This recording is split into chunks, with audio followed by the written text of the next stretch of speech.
So, you know what? Let's start with some of the more obvious ones before people get here. Let's see. Where is he? There he is. I mean, first of all, there's gonna be who?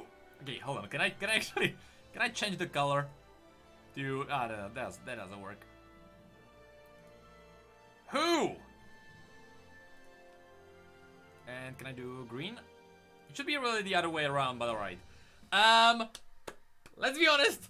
We don't know anything about Malphite. At all. Like, we know nothing. We know that he will probably turn into a mountain. Alright? That is all we know. We don't know anything else. Now, hold on. Let me actually... Should we get better music? What kind of music should we get? Hold on. Let me stop this for a second. Alright, you know what? I feel Mass Effect-y. I feel like we should get very... which one is it? Is this one? Ooh. We will talk about story and lore, so this music will make sense. Can you even hear it? Is this volume fine? It should be. Okay, hold on, if you can't hear anything. I mean, I'll get it louder. If it is too loud, you tell me.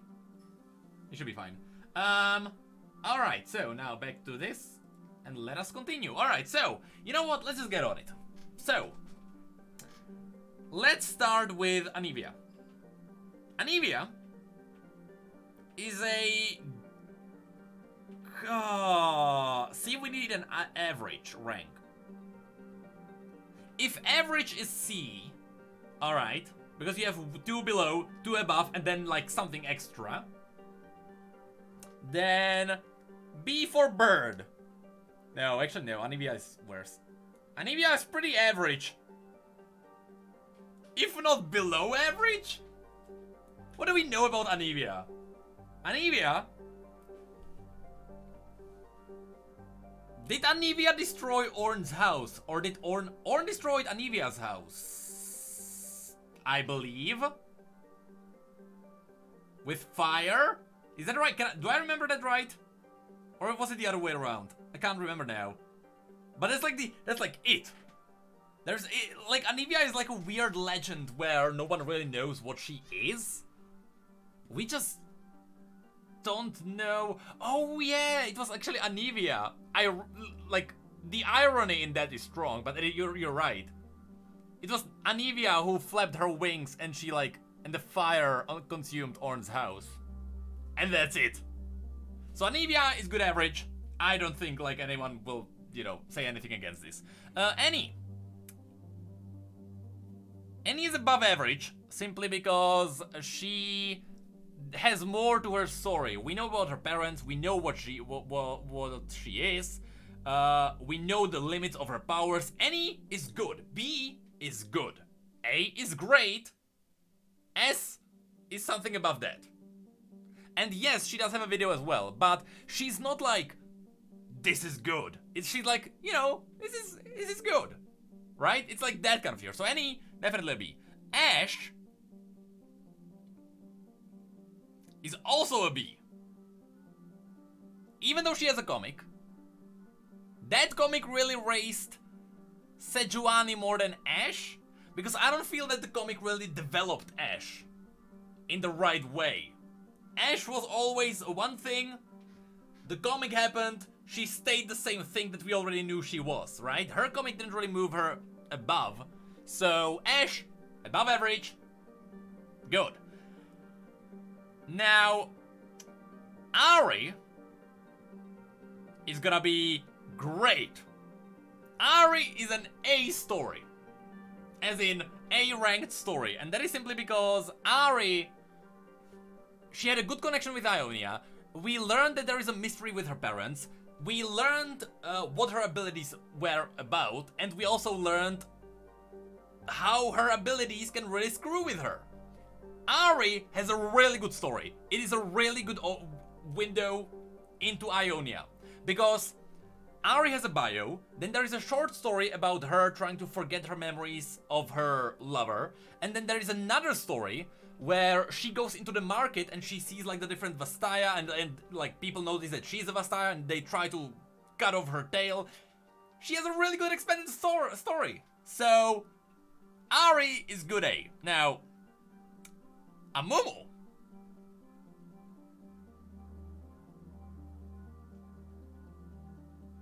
is average. Now, Amumu is average for one reason. He has a good story where the storyteller tells the little children the tale of Amumu. That's good. That's all we know. There is no expansion on his character, which means that he's just average. We know what he is, kind of. We don't really, actually. We know where he is, I should say. But that's where it stops. He's just there. You know what? He's below average. Because he's just there. That's it. What is he? I don't think I can justify C really. Now that I really look at it, I don't think we can justify that. But alright, Aurelion Sol. Now, Aurelion Sol. Alright, let's start where he began as a B character. Twin Souls did push him to A. Definitely. The reason why he would not be an S is because his lore does have some weird open windows that we don't understand. Like, is Pantheon still like a network of characters scattered across the galaxy? Is that still the case? We honestly don't know. So he does have some fiddly bits in his story, that's why he would not be an S. He is an A, he's a really good starting character for you to learn what the universe really is about. And he also he was the first character who kinda introduced the map of Runeterra. I believe that when Riot was working on Aurelion Sol, they started developing the map, even though there is one mistake as far as I remember, because he was flying over Shurima, then he saw like some jungles, and then he ended up near Targon, I believe. No, it could have been actually that he flew up north. I know there's something that didn't really make sense there. But yes, it was the Twin Dawns was the story that revealed him flying over the world. But Aurelion is solid A. He's a good champion to start with the lore. Now, Azir. Azir as a character has an interesting story. But he can't be more than above average because Riot kinda didn't do anything with him. Because his story is interesting, his ties to Sivir, his goal to make Shurima great again is good, but then it stopped. We don't know anything more about him. He can't be an A, he can't be great story, he's good story. Because you know, B for bird. Let's just stay with that. We have a lot of characters. We should probably go through it a little bit quicker. Now, Bard.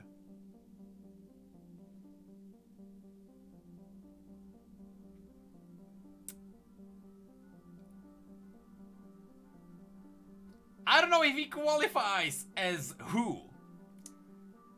Because we know he's a Celestial. That's all we know. It's similar to us knowing that Malphite is a mountain. Right? We know what Bard is and what he's doing. He's trying to protect Runeterrans from themselves by collecting all the artifacts. But we don't know his story. We don't know how he began. We don't know like where he is now. We don't know anything about him. He's a who. He's a pure who. He's not bad because he doesn't have a story. If he does have a story and that story is bad, that would be an F. So he is a who. The who is kind of like beyond. The who category is beyond everything else. It's like, you know, you have the S to F, And then right next to it you have Who for champions that we don't know anything about. So, next one, we have Blitzcrank. Now, Blitzcrank would be probably an average one. Because he had a story where we knew a lot about him. There was like the awesome... That was the awesome part with like Victor and the other creator, and they were kind of arguing over the like who built Blitzcrank really. And then Blitzcrank had a really nice story where he was saving people in Zone. But beyond that, it never went anywhere. We now have a robot that has some kind of feelings for humans. He's trying to protect humans from, you know, all the bad stuff. But his character never went beyond that. He just stopped where he started, and that's why he's totally average. Now, Brand.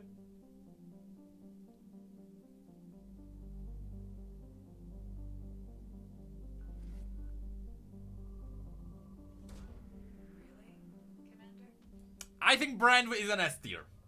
Because I can't think of a single reason that would bring him below an S rank. Because he has a really great story. He has a comic with Rise. He has a story that expanded him from the beginning to where he stands right now. And there isn't a single thing that would bring him down. He's a guy, the only thing that could bring him down is the fact that we don't really know how he turned into what he is now. There is an open window between he began as a mad shaman and then poof, now he's a, you know, super evil shaman on fire. That window, we don't know anything about that, but still his story is amazing. Now, Braum is a solid B. Solid B. I'm gonna stop it.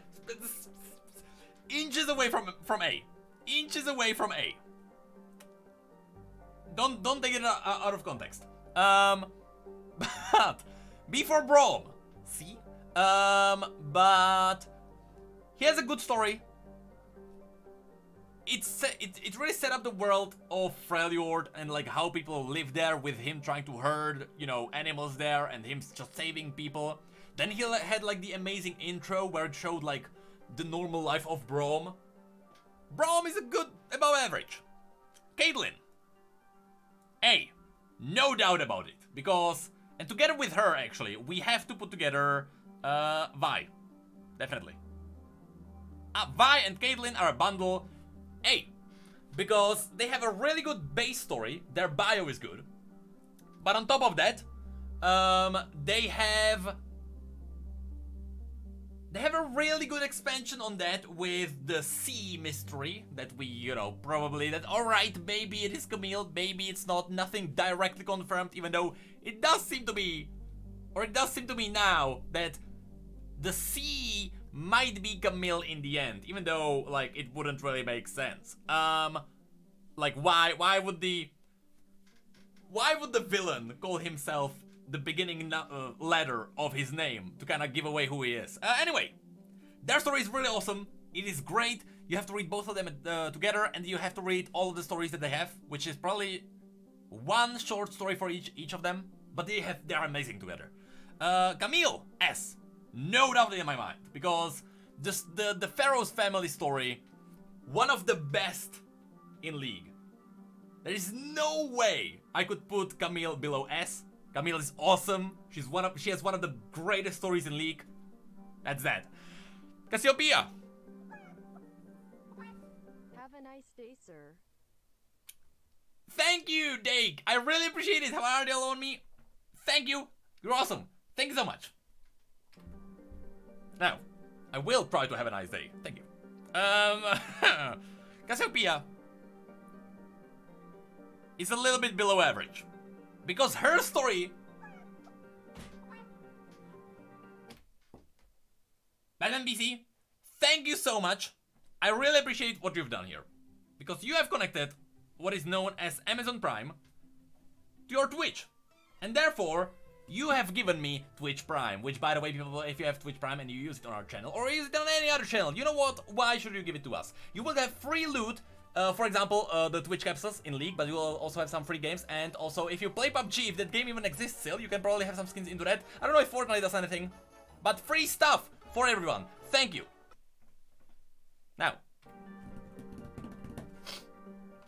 Now, Cassiopeia. The reason why Cassiopeia is below average is because she had a good average story, but then as they started updating, I almost said Cersei, no, Sivir, and that's pretty much just Sivir.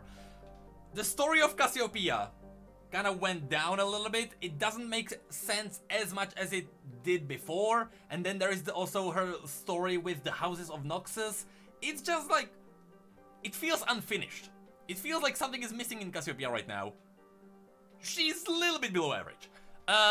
Cho'Gath, we don't know who that is. Who's that? I don't know. Corki, we don't know who that is either. Who's Corki? I don't know. Darius.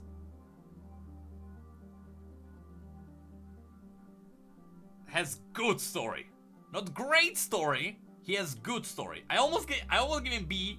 He's not B because he has the comic, and the comic is awesome. Darius has really good, well, decent bio. He has good short story with was there actually Swain? What was it called? Not the black powder. That's Swain. You know, with the mountains and mining the black iron. You know what I mean. Darius, and he just has a really good spot in the world. He's good. He's not awesome.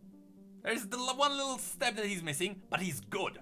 So Darius is definitely there, even with his comic. His comic was also great. It didn't really expand his story, as in it went further, but it explained everything that happened before he was where he is now. But he did play a role in the Black Iron story. What was it called? I can't remember now. But he was in that story just briefly, but that story underlined what Darius does as a member of the Triforix. That's why he's good, or great actually. Diana.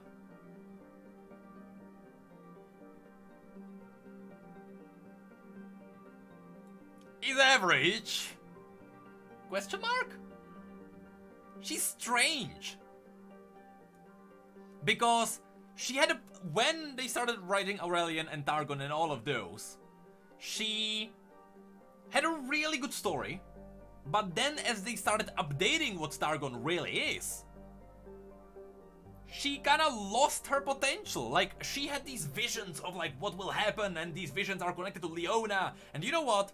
We'll dump Leona right next to her, because both of them don't really fit into the new world that's right now created, because the Targonian stories, the original Targonian stories, were the beginning of the new age. But as the new age passed, those old stories, they stayed there, and they didn't do anything new with them.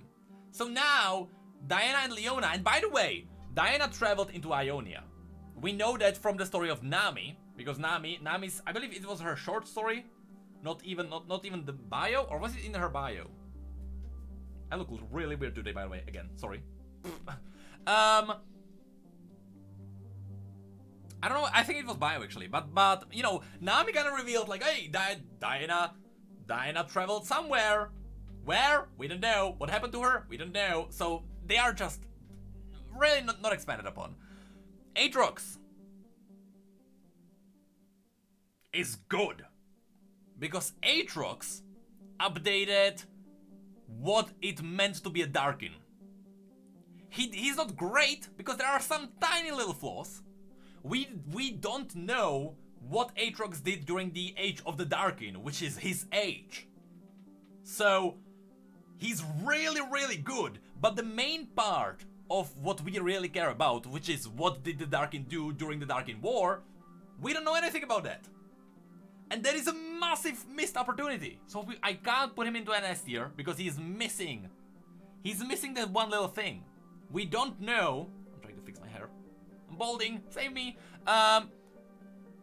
We don't know the main thing about Aatrox, so I can't put him in the S tier.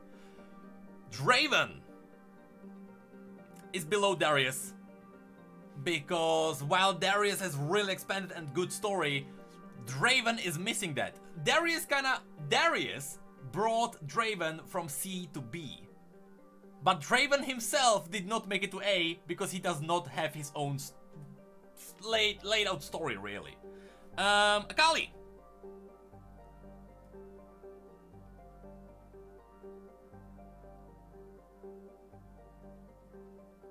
Oh, that is hard. I don't really like Akali. Is it just me?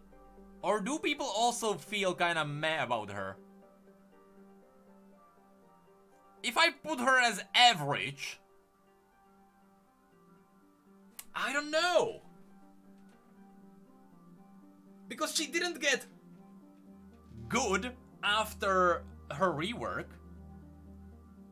She's like, you know, Shen wants to have balance in everything, and she's like, balance doesn't work, I'll just kill everyone. The end. There's no plot. There's no, I don't believe in her character. I don't believe that Akali has a pursuit. She's a character that I can't really believe in. And that's why I'm totally, alright, she's a little bit below average. Alright, just a little bit below average. Mundo. Now Mundo. Oh god, what do we do with Mundo? See, Mundo has a funny story.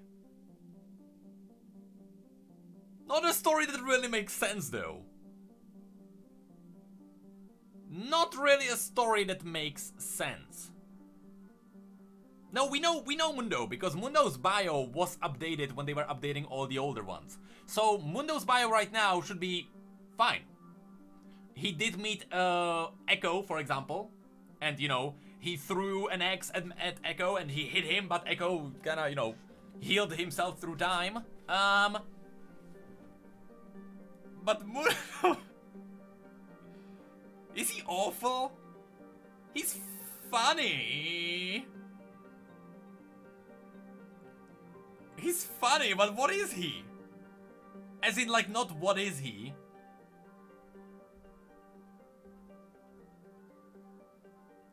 Sure, because, okay, let's have a look at Amumu. Mundo has worse story than Amumu. Alright? Anyone who has worse story than Amumu. Anyone who has worse story than Akali. I think Akali is our threshold. It is, exactly. Chester. It is goofy, but it is not good. There's no point to him. We don't know who his parents were. A lot of in his story is kind of explained, like, you know. So, what was the quote from Nidalee? He did that. He did just that. You know. You know, he's against the odds, but he still exists. Anyway, let's just move. Echo. Echo had a really good story when he was first released. Because he was something new.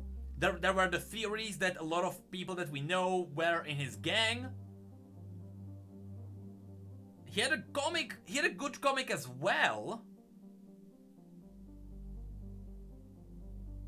You know, he is above average. He is above average. He's slightly above average. But I'll give it to him. I will give it to him. We don't have any E rank. But if we had, I still probably wouldn't put him there. He's above average. Alistair is a solid who. The only information we have on Alistair is that Xin probably fought against him in the arena. And there is a new Darius story where the Minotaur tribe is mentioned. Or sorry, no. He is mentioned in the arena, I believe. Or was it the Minotaur tribe? One of those two. But he's kind of like, he exists, but we don't know what he is. So he doesn't really have a story, that's why we can't put him anywhere. Elise. Elise is a average story. I almost put her into D, but she's average For one reason. Her story is interesting. It's not developed, as in, you know, I would say it's a good story, but it is interesting enough for me to care about her. She has a really cool story where she was from a powerful house, and her husband was from like a lower house, and everyone laughed at the husband for not being as powerful as his wife, even though he should be the man of the house. And, you know, he tried to poison Elise, but Elise was like, nah, I'm just gonna carve your heart out. It is interesting story. But it should be expanded upon more. Evelyn!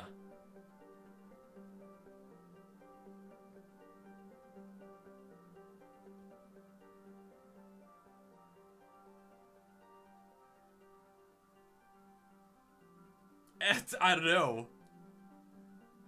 She is kinda average. She's not below average, because she had some of the like newer love put into her story. But her story doesn't really have a story arc. Her story is an explanation arc. We know what she is, where she came from, kind of, and what she does now. That's where her story ends. You know what? The only reason why she is not a D and she is a C, even though she has a couple of Ds probably, would be because she also appeared in Vayne's story. And that kind of put her above average because she has connections to other characters. Now, Ezreal. Oh boy, how much I love Ezreal. Why do we put him? No, Ezreal is good. Ezreal is good. Because they fleshed him out. I hate his character. I hate him. But he's good. He's totally good. I hate him. That's pretty much my extent on this opinion. I hate his character, but he's good. Fiddlesticks.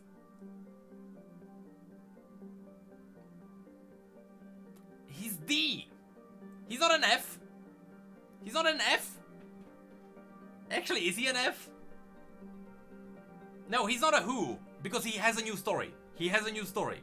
He has a story where people invade his field and he's cutting them like pigs. He has a story, and it is new. I don't know if he's F though. He's below average, for sure. I think I'll keep him there. He's not horrible. He's not horrible. He's like that. Why is Akali only D? Akali is D because she doesn't really have a story arc. C is below average. Oh, sorry, C is average. D is slightly below average because she doesn't have a story arc. It's like there is Shen, her master, who is like there has to be balance in everything, and then Akali is like your balance doesn't work. Let me kill Noxians. The end. That is literally that's the story. I don't agree with you. Let me kill them instead. Boop. That's it. She doesn't have a story arc. Alright, Fiora. Fiora is interesting. Because her story... Her story is good. But I don't think it is above average. She's B. Because... there is a really good story about her family and how she she's all about honor and how she's trying to stand up to the standards that her family set up. And she's interesting. She's above average. She's interesting. I'll give her that.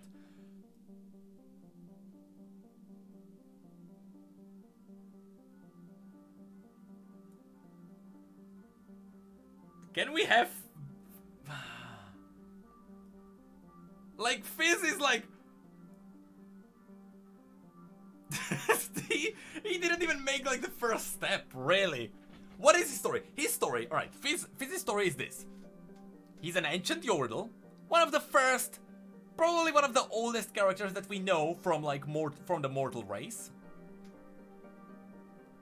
He lived at the bottom. Now there was another race of some awesome sharks who invaded their village. Everyone was gone. And Fizz was left there and he was like, oh, there's nothing here, let me walk onto the shore. That's it.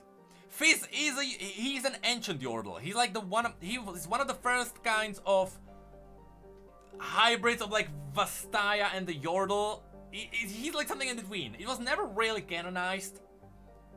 He is something between the Vastaya and the Yordle. We don't know which one of the two it is, but because he's one of the first and he's ancient, we know he's one of those two. I'm not sure if it was really canonized. But, no, Fizz is older than Nico, because the Vastaya and the Yordles were deep in the oceans years and years before they ended up on the land. So Fizz is older than all of them. Technically, or his race is. We don't know if Fizz himself is, but his race is. Alright, Galio. Galio is above average. Because he has a really cool story. He's not A, because I think that once we learn his connection to Swain, because we know that Galio has some kind of secret connection to Swain, or Swain knows something secret about Galio. When we learn that, he'll be an A. But Galio is above average. He's interesting. He's worth reading. That's where he stands. I can't really, do anything more with him. Gangplank.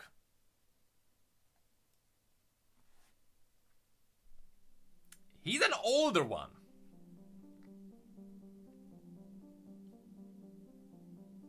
He's not S. He's not S. Now, is he above average or is he great? I think he is great. But right next to him...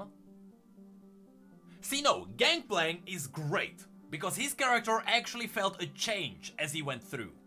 He started as something, he ended up as something totally different. There was a progression. Now, if we bring up Twisted Fate, for example, Twisted Fate would be probably below here. I don't know, damn it. Damn it! Because Gangplank... No, he has to be next to him. Because, my reasoning for this. Gangplank is better than Twisted Fate. Twisted Fate is better than Fiora, than Galio, than Echo. He's better than any of these. Maybe Ashe is the closest one. Ashe is the closest one. But Twisted Fate is better than any of these. He has one flaw. God damn it, he has one flaw. And that is that we don't really know like what's happening with his family and like in the river Serpentine, whatever that one was called. Because it used to be, see, we don't know what these cards are. Is it magic? Is it just like art that he like learned to perfect and combine with magic? We don't know. He is interesting because of his story arc. I think he's B. He's like B+, but he can't be A then. He's the highest of B's. And right next to him, we have to put the Graves. Because Twisted Fate and Graves are really bundled together. A good story of friendship. But that's where they are, yeah, sure. Garen is great. Garen is great. And Lux, let me bring up Lux, is there with him. And for one reason. Lux and Garen, especially with the new comic, they are moving forward. They are moving forward, and one story that brought them, but they should be B, but the one story that brought them into A is For Demacia. The story where they investigated a town where Nocturne was causing nightmares. And now that we have Silas on top of that, they are not S, but they are definitely A. Both of them. Easily. Nar.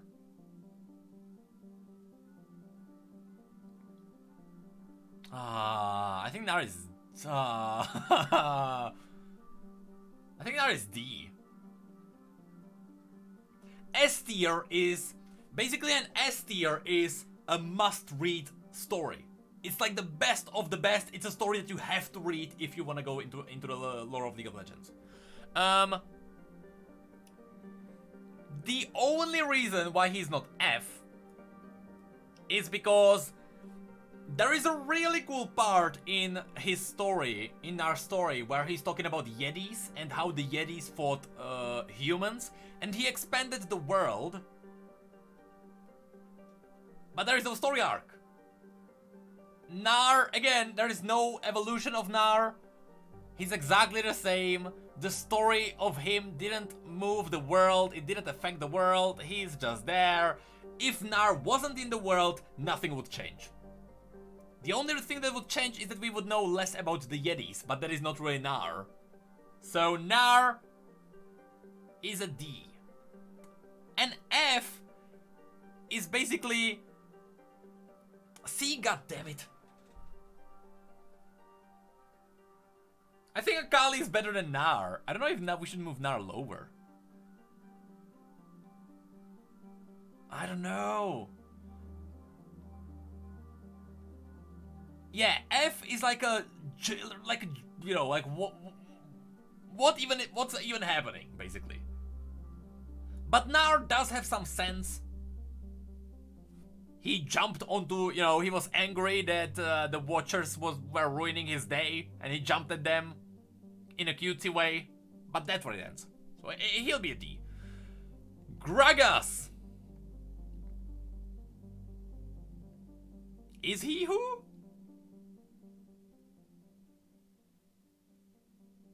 Does he have a story?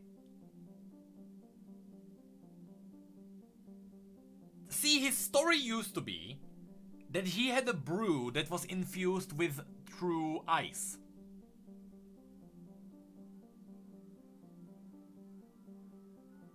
And that's why he got bigger, because he was drinking that.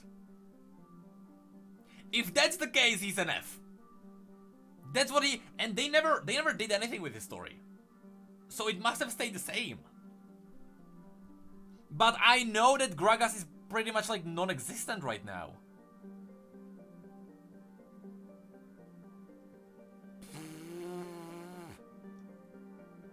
I'm trying to figure out, was he ever mentioned in another story? I don't think even Ornn mentioned him. And if Ornn didn't mention him either, I don't think, we just don't know. We just don't know. Hecarim.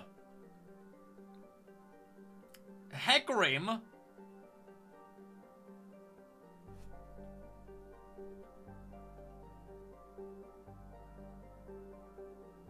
Now I think he's above average. Because Hecarim and Kalista, where's Kalista? Let's put Kalista right next to him. Hecarim and Kalista expanded the world both in the same way. They explained the Ruined King.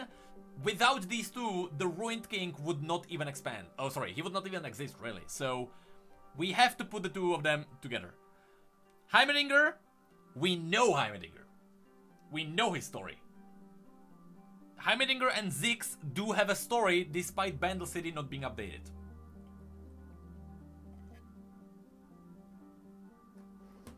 He had a really good comic. But that's all he has, really. Let's put Ziggs next to him. They are kind of... are they below average? You know what? They are below average. You know what? Where's Ziggs? Let's plop him next to him. Because they have the comic. But besides the comic, they don't have like a bio or like a base story. They don't have anything like that. Heimer, Ziggs, and Jinx all have a comic where it's one of the first comics that was on the Universe site.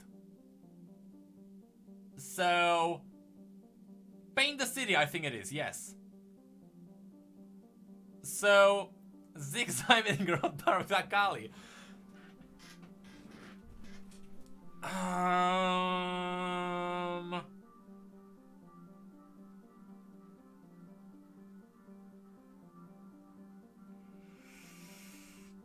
You know what? No, you're right. You're right, they are better than Akali. You're right, they are better than Akali. Yeah. Yeah. That's that.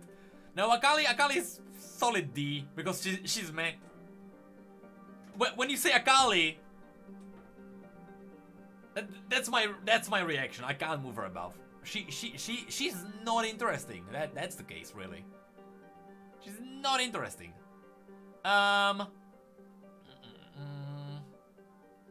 You're right though. Oh, that's a good argument. The original. That's a good argument that Akali. Sorry, not Akali. Penguin. Thank you for the 40 months. I really appreciate it. Have Ariel on me. If it works, thank you. You're awesome. I really appreciate it. Now, a good argument that Kalista is above Hecarim because Kalista is the one who drove the story. You're right. And Kalista had... Oh, you're right. No. Kalista has to be A. Because I forgot one thing. I forgot her new story. I forgot her new story where she was, you know, with Thresh. You're right. Kalista is better than Hecarim. Hecarim was kind of dragged along. Yeah. Illaoi. Illaoi is good. She's not great.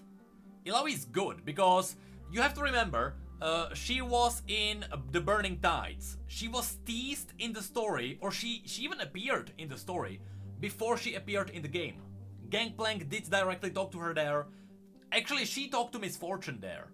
And like she had a complete appearance. She was described in the story as well, months before she was released. Or was it months? I don't know actually how. I don't know when she really was teased. But it was before her release. She was also in Shadow and Fortune. She was also there. And she's good. Not great, she's good. Irelia.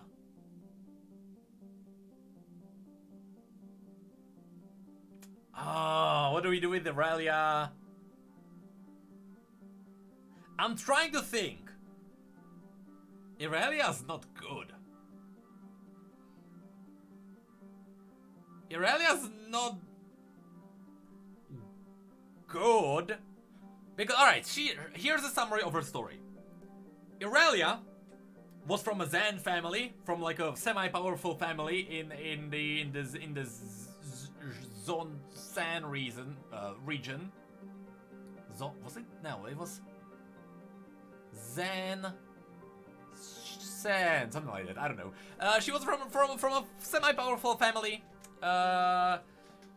And you know, everyone was like, don't fight them back, don't fight them back, don't fight the Noxians, let's just sit back and nature will do everything for us. And she was like, oh no, it doesn't work, let's fight back.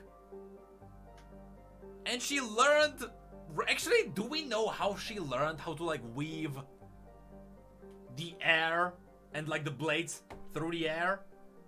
I don't think we learned it actually. I don't think that was explained ever. But she was basically, let's fight back. And that's where it stopped. That's where it stopped. There is a potential. Because there are some people, you know, basically Ionia is split into people that do agree with what Irelia did, and that people of Ionia should be more direct in their way of defending the land, and then against her, there are other people who don't agree. That's the only thing she really did. She did split the Ionia.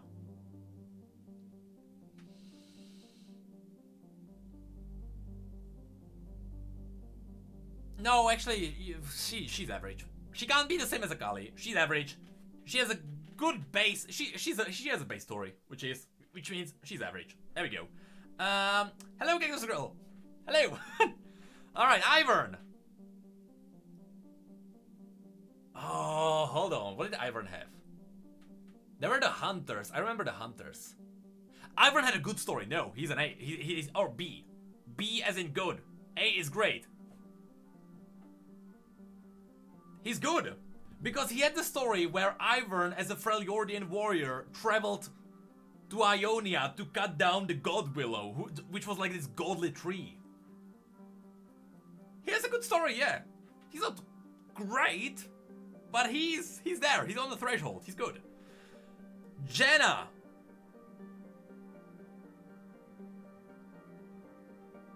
Had a good short story. But for how powerful she's supposed to be. She's average.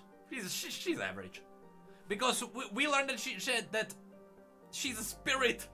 That if people believe in her, she will be more powerful. And that's it. She's not really that outdated because she was updated with Piltover and Sion, and both of those are well within the canon territory. Yeah, you're right. She's the definition of average. Jarvan. He is below average right now. His father, the story of Jarvan III, I believe, is better than our current Jarvan. Or am I missing a story? Because, alright, he was kidnapped, he was knocked, or did he ran away from the battle? And then like Shyvana randomly found him? And then he helped Shyvana against the dragon? It's all like, it's a really messy story. All the different parts in his story are fine, but Jarvan together never came out as a character. We don't know if Jarvan is all about, you know, following the justice of Demacia. We don't know if he's like, alright, maybe there's some mess in Demacia, maybe I should tolerate people. We don't know what Jarvan turned into. We just don't know. He's not average because average champions have a nice line where their story develops. Yes, you are right, Jarvan needs more story. In the Lux comic, with the Lux comic, if Jarvan is mentioned more, he's gonna be an A even, probably. But as he stands right now, he's below average. Jax. This is controversial. Because if you count Jax as Side Jax, if you count Jax as Side Jax, then he's an S tier. If Where Icathia Once Stood is a story where Jax played part, then he's an S tier. Because Where Icathia Once Stood is an S tier story. And I don't know if he counts for that. It was never directly confirmed. My reasoning why I'm not sure if I should put him in the S rank is because if you have a look at his universe, if you click on Jax, I am pretty sure that Icathian story is not there. It's not there with him. But Jax is just super interesting. He's an Icathian. He explained what Icathia was about. You know, we learned about the Mage King of Icathia. He's a good character as well. He's a warrior who kinda looked back at his own kingdom and he saw how much his king screwed up in releasing the Void.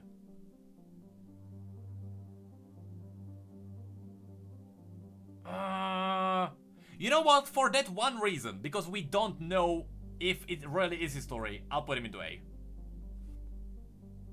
Simply because it was never directly tied to him. He would be an S if we got it confirmed. See, and he has more like background because there are teasers. Like Jax is exactly what all other champions should be. We have teasers where we kind of know that Jax is a sand troll because Ezreal pointed him once. Egg? Thank you! By the way, people, did you know this? This happens every now and then. But every now and then, people such as Egg give us Prime! And if you have Prime, you have some free loot. For example, you get free capsules for League of Legends, which means that you have a 1 ward, 1 emote, and 1 skin, I believe. Maybe you actually get 2 at once, because there were 2 deals at once. But you also have some free games. There's also loot for other games. There is StarCraft loot, I believe, if you play that game. Thank you, though. Now. Well, let me lower the volume on this a little bit. Thank you, I really appreciate it. Now. What were we talking about? Jax. One thing with Jax that still makes him an A instead of B, even though we don't know, you know, even though we don't know if he's connected to Icathia, is because he has a lot of theories behind him. And he could be a sand troll, and if he's revealed to be a sand troll, that will be a great twist, and I will love it. And I think he is actually. All right, Jace. Jace is above average, by definition. Is he great? I don't think so, and I have a reason for that. Cactus girl! Hold on, why did it not appear? Did it appear actually? Hold on, did I miss it? Did it appear at once? Hold on, can I cue it again? Thank you for that! I totally missed that! Thank you, I really appreciate it! I totally missed it, for no reason at all. Thank you, I really appreciate it. Now.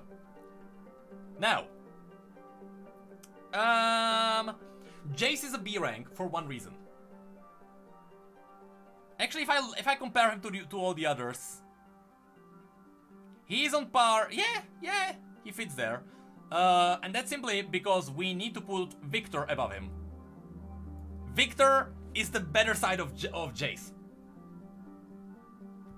If Jace is above average, Victor is great. Victor is great. No, Jace has a really awesome story where he protects the little girl with his inventions. That puts him above average. Jace has more expansion to his character than all the other. Victor is just he used to be my favorite. See, but I can't put him into an S rank because Victor is my personal favorite. I love him. He has one of the greatest stories and like plots and arcs in League, but other people may not agree with me. He's not a brilliant story by definition. He's not like this go-to story. No, he's not this go-to story that everyone should read. That's why he has to be an A. Jhin is pretty much the same category. And there's one reason for it. Is because one reason why I can't put Jhin into an S is because his story is chopped into multiple pieces, and those pieces are all over the place. If someone looks at the universe of Jhin right now, they would see his bio. I believe they would see his short story where what did he even do in his short story? Actually, no. Okay, I will check his universe right now. If his universe has all the stories, including the one where Shen and Zed teamed up, by the way, including that, I will put him into an S. Because, okay, hold on, let me find Jhin. Because he does have really good story. Interesting story. Who's that? Oh my god, what happened? I just... Thank you for those 5 subs. You know what? I have not done... You know what I will do because of those 5 subs? Thank you. I really appreciate it. And now we have a thing here. Every time something special happens, I will. You know what? I will put on a hat. Although this time, let me put on a hat that I have not put on before. Let me put on my Darius headband. A new one. Thank you. I really appreciate it. You're amazing. Thank you. Brand new, by the way, in the merch store right now. You can buy, I do have the whole set, by the way. I did buy the whole Darius set. But what was I actually trying to find out? Jhin, wasn't it? Jhin. Let me see. Wear it. The whole, it's really hot here, so if I put on the whole set of Dunkmaster Darius, that will make me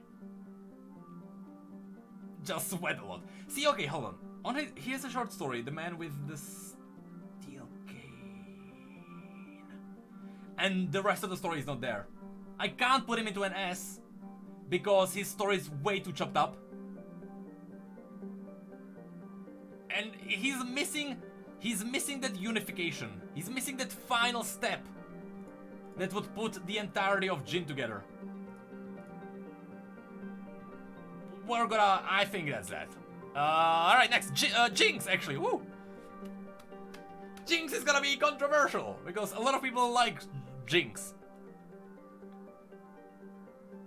While I, on the other hand...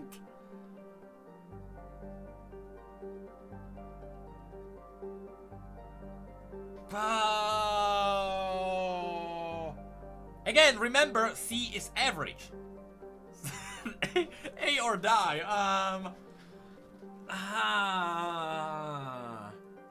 Dang it. Jinx is hard.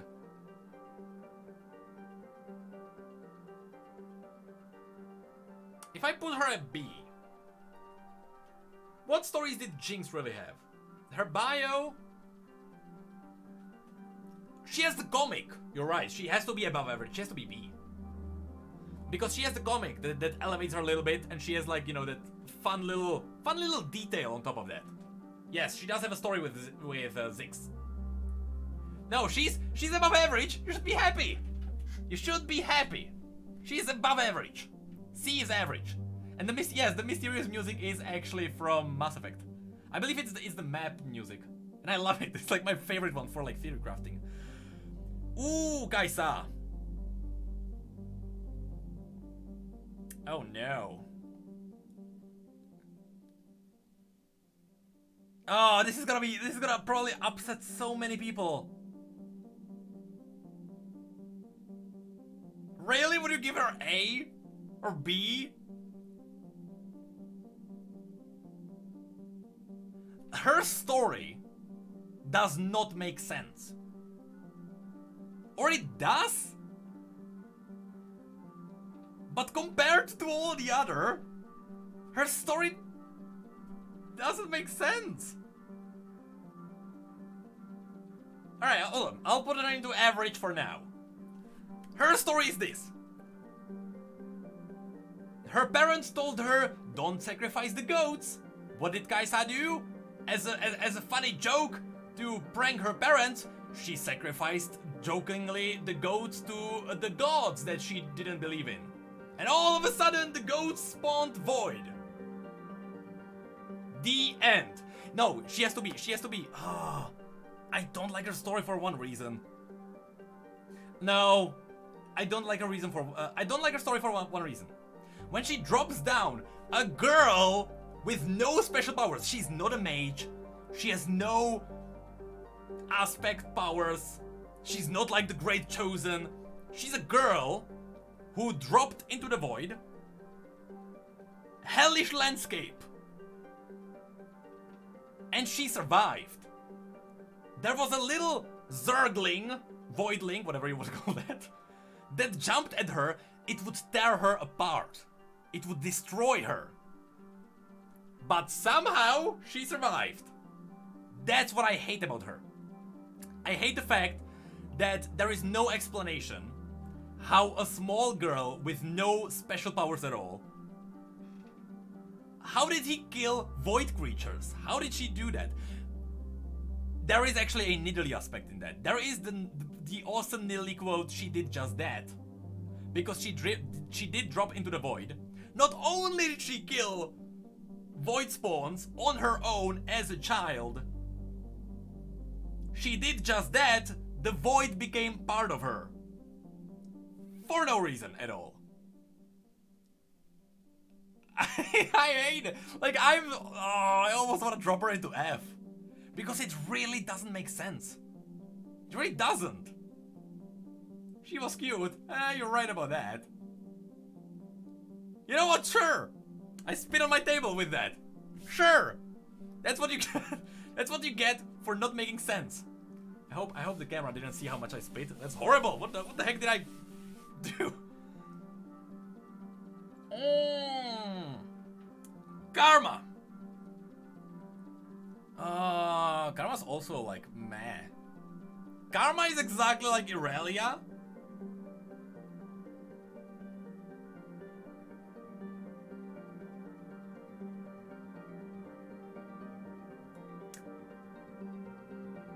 Karma's average. Because she had a story. She had a story. What are you doing? With in the chat, I just saw like a weird bot doing something. Anyway, anyway, oh, I see block term. I see what you did there. I see what you did there. No, Karma's average. Because her story never went anywhere. They did fix her. No, she would be D if they kept her old story that I didn't really mind, but it was kind of bad. But they fixed her to be on par with the average ones. There you go. Garthus is... He's above average because he's interesting. He's above average because he's interesting. Because he has a story, and some people may not remember this. He still has a story where he was a kid, he was a child that was obsessed by watching people die.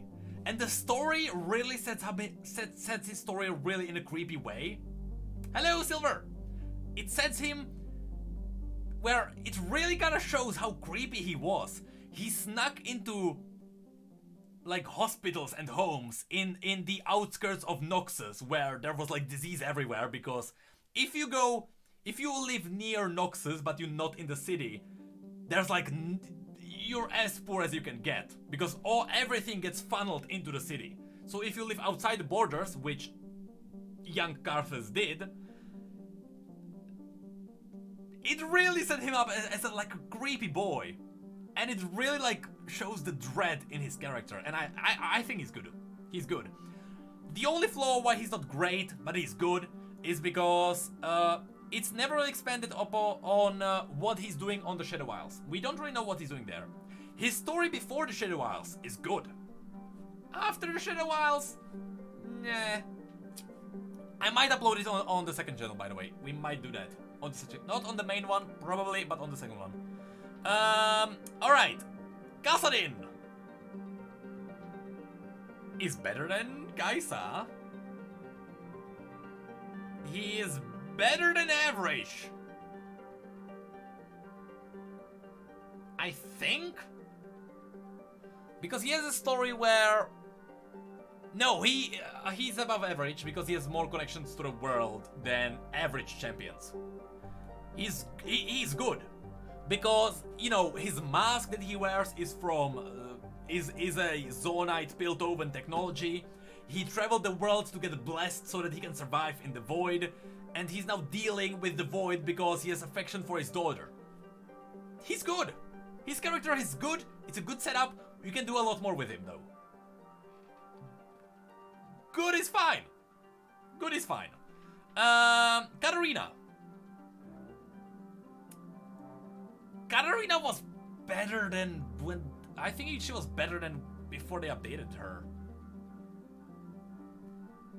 Now that, like, there is her father, like, sent an assassin after her because she disobeyed her father's command, and, like, a lot of Noxians died because of her.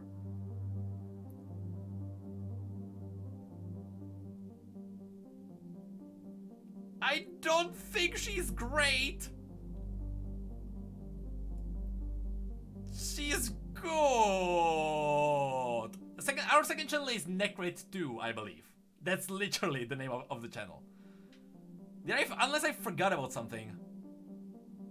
Yeah, and Talon, like, there is a theory that Talon might be the one who was sent after her, but there is no confirmation on that.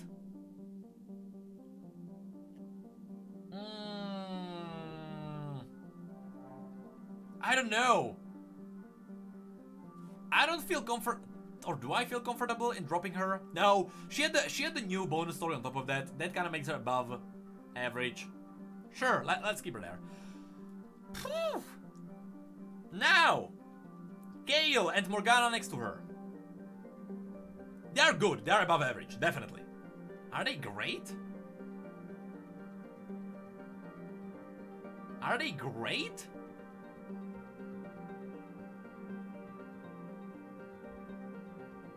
because she's probably...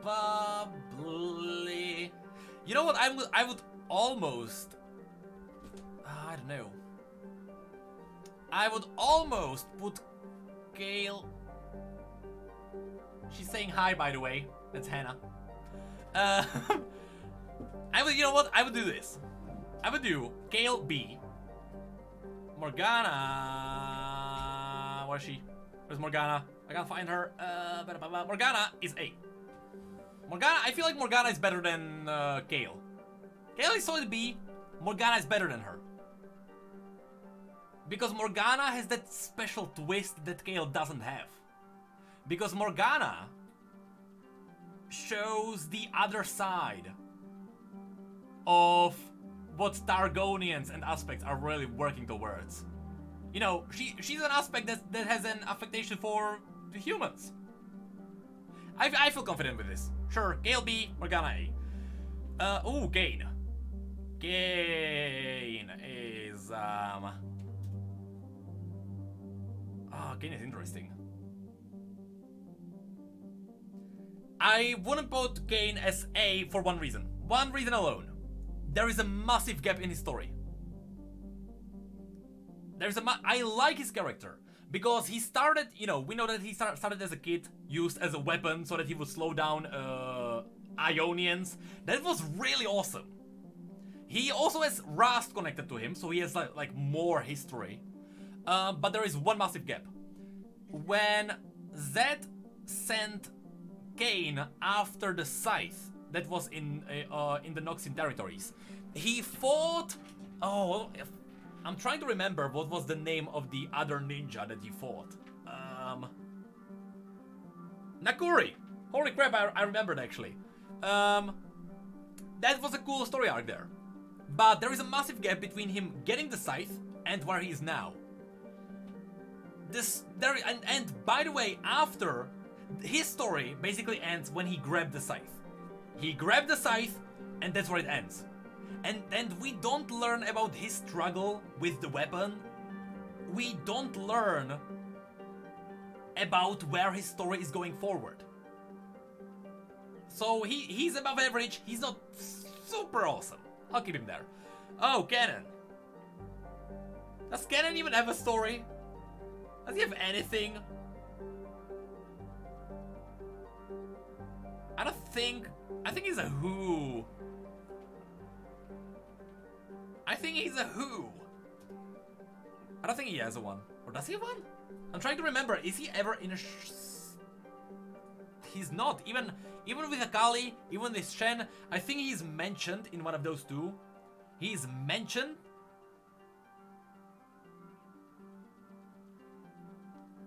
But that's just one name drop, so we don't know anything. We know more about Alistair than him, so yeah, sure, you're right. Ooh, Kha'Zix is below average. Done. Rengar is something else. Rengar is something else. We'll get to Rengar. But Kha'Zix is solid below average. He's not horrible. Is she? I mean, he. It. No, he's below average. Kindred is a solid great. Old, but great. Kindred, because Kindred is like a whole another mystery. Like once you get into Kindred, it like opens up a world to you. And that's great. I love that. We'll get to Zoe, don't worry. Her story is older, kind of. It is older, but it is still really good. I think, actually, Kindred's story, A Good Death, as it was called, was... That's what kickstarted my channel, by the way. And she's great. I feel confident. Kled. Oh, no. Like, once I mentioned Kled, people are, oh, no. People are, oh, no. Oh, no. I know you guys. I know what you think about Kled. The truth is... his jokey side made him below average. Because they focused on the jokes in his story so much. No. They focused... Oh, okay. I'll try to come up with reasons to bring him into C.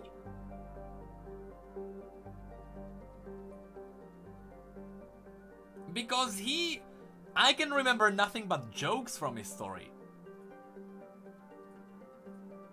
Just like... See, exactly, he's closer to Mundo. He is way closer to Mundo than you think.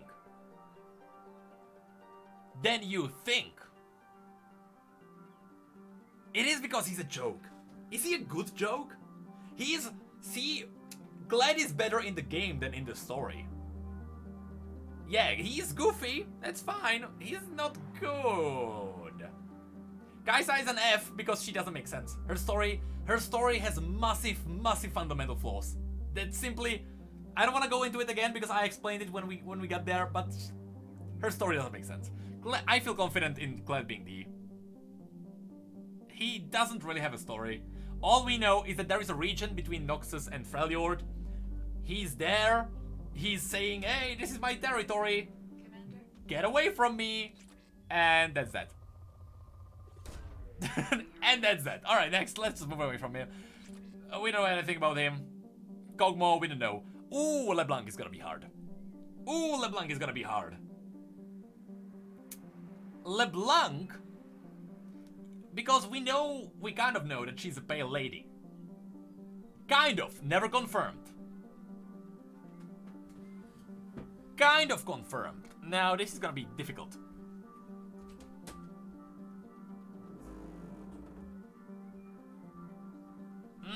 Hang on. They keep opening my door. I would put her as A, because she's interesting character. If we really count the pale lady as LeBlanc, she's an A. As in, you know, not in the way that you would expect A, but she is kind of an A in the story as well. No, we know who she is. She has a long history, and her bio explains that she goes way back to before Mordekaiser even.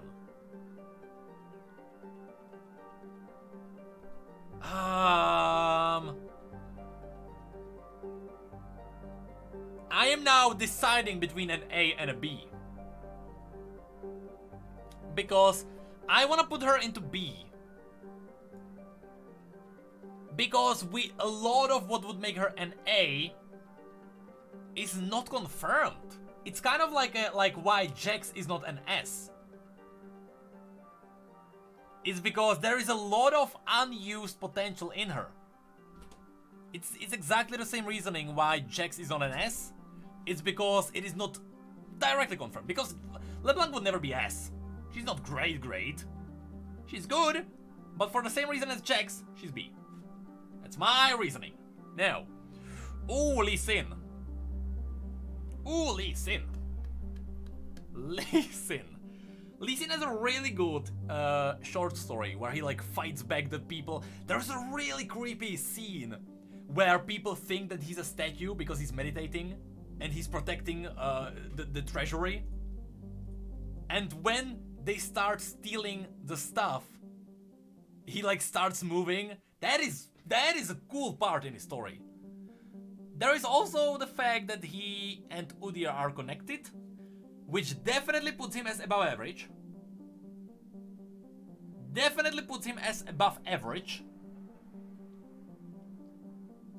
Because he has more influence on the world than all these other guys. And you know what? I'll keep him there. There are some parts, like the storyline of him and Udyr is not really explained. That's why he's not an A. Lysandra. She is average, below average, above average.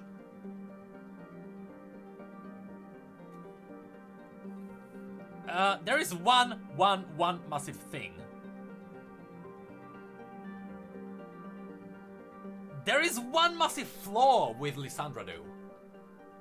There is the story where she and the three sisters... You know, alright. Lysandra's story arc is this. She was toying with magic. She was blinded by Volibear.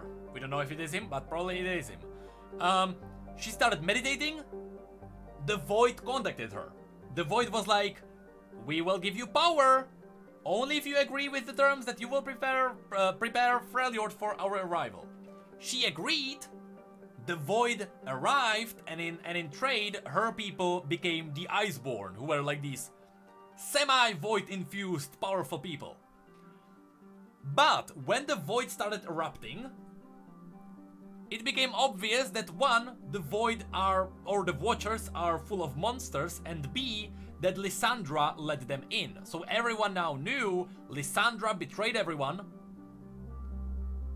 and she's an asshole. So, that's why Lysandra decided to freeze everything.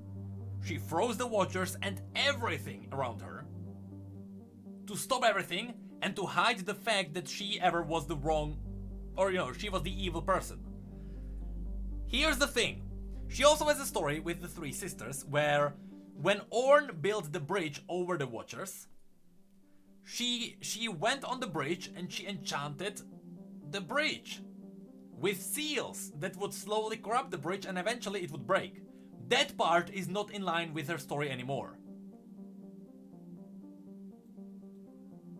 Why would Lysandra, the person who is trying to delete all evidence that she ever worked with the Watchers, why would she want to make the Watchers come back later? There is one thing that legitimately does not fit the rest of her story.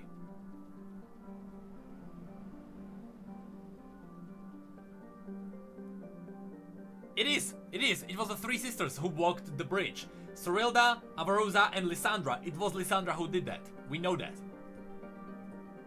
And that bridge is still part of the Ornn story.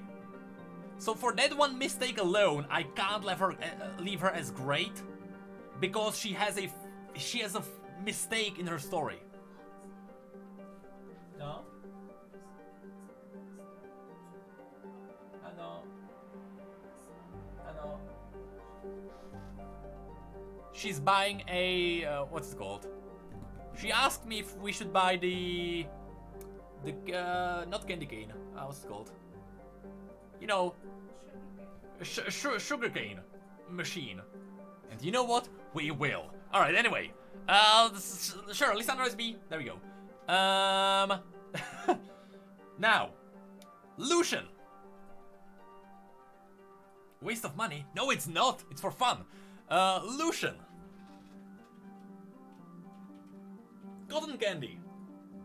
Did I say cotton candy? Yeah. What did I say?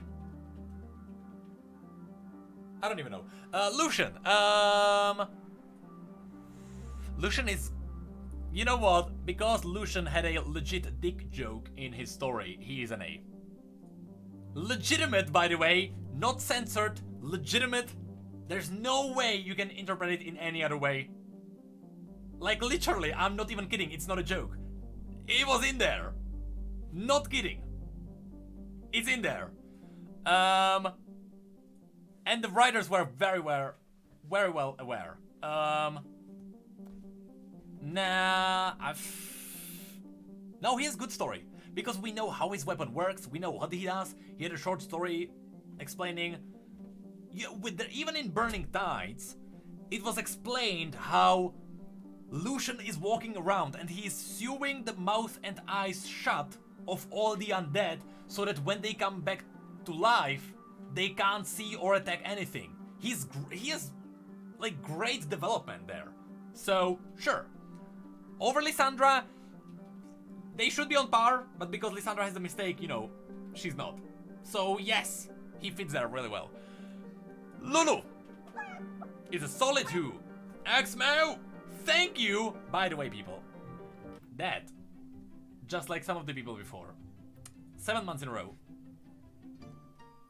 That was Twitch Prime. I really appreciate your Twitch Prime because I know that you, just as many other people who use Twitch Prime, will enjoy your probably 2 or maybe 1 loot crate for the league. But you should probably use it now, because gambling is gonna be illegal anytime soon. So if you have those Twitch Primes, use them now.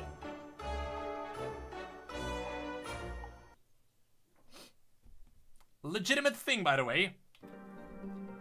Loot boxes might become illegal, which means I don't know what will happen to the Hextech crafting. Thank you, though. What are we talking about?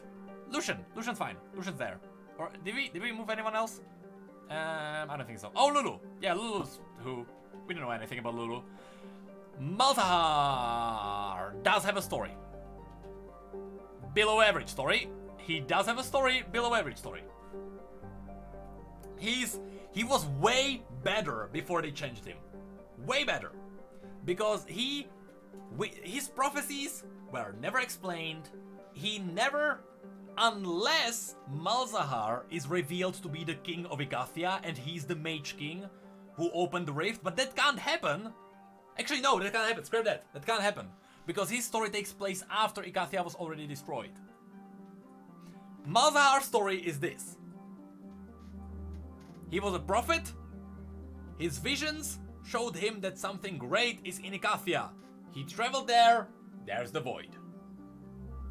Nothing. That's it. He's below average. I can't go for anything else. Maokai.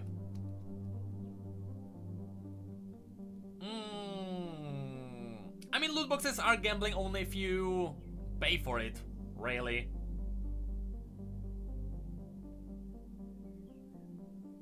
If Riot dishes out loot boxes, you know, without paying for it, are still fine.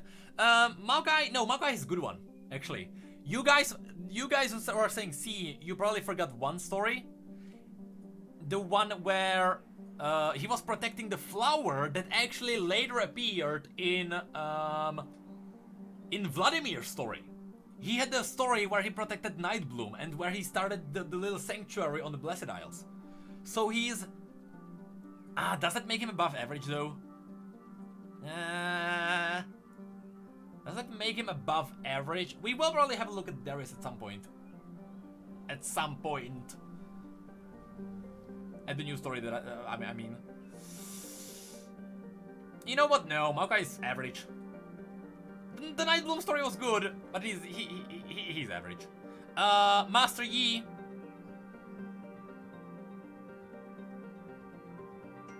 He's great. He's kind of great. Is he good? Is he good or great? No, because he hasn't. His story was expanded. Because Yi, you have to remember everything that's connected to Yi. Yi from the Vuju village. One part of his story is that he mastered the Vuju and he traveled down the mountain to slay Noxians, and the Noxians learned that, hey, this guy can slay thousands of our soldiers alone. Maybe we should nuke his place. You know, so that's one story arc. It's him mastering Vuju and revealing Vuju to the world, which was extremely dangerous. He also has a second storyline with Wukong, where he learned Vuju, he taught Wukong Vuju, and Wukong brought Yi out of depression because he saw a new pupil that tried to learn and master his own technique. And then there was the new story where he went to his destroyed village and he put on the helm that was revealed to be Doran's work, and you know, he saw the ghost of that place, and you know what? No, he's great. He's better than good. He's great. Master is great. Misfortune. All right, Misfortune is complicated because she's part of the Burning Tides.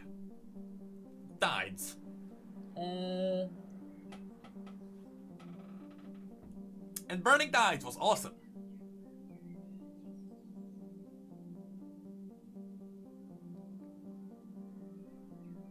No, she's great. Because she has all the comics as well. You have to count in comics. And she had, did she have 2 or 1? I think she had 2, but I think there was only 1. I can remember 1. I don't know why she would have 2. No, no, she's great because she has a lot of background. She has a lot of background story, so she has to be A. Wukong would be below Yi. He's a really solid B. He's not A. He doesn't have that short story that would drive him above being good. He doesn't have that spark that would really make me like, you know, that's a good one. I think he's fine on me. Mordekaiser is an interesting one, because Mordekaiser has by far the best story from the After the Darkin era. Mordekaiser has the best story from that era. And he had ties to the Shadow Isles. He's really good. Yeah, he has to be great for that reason alone. He can't be B. He's not good. He's great. He's solid. He has great lore. Nami. Now Nami can't be average. She can't be C.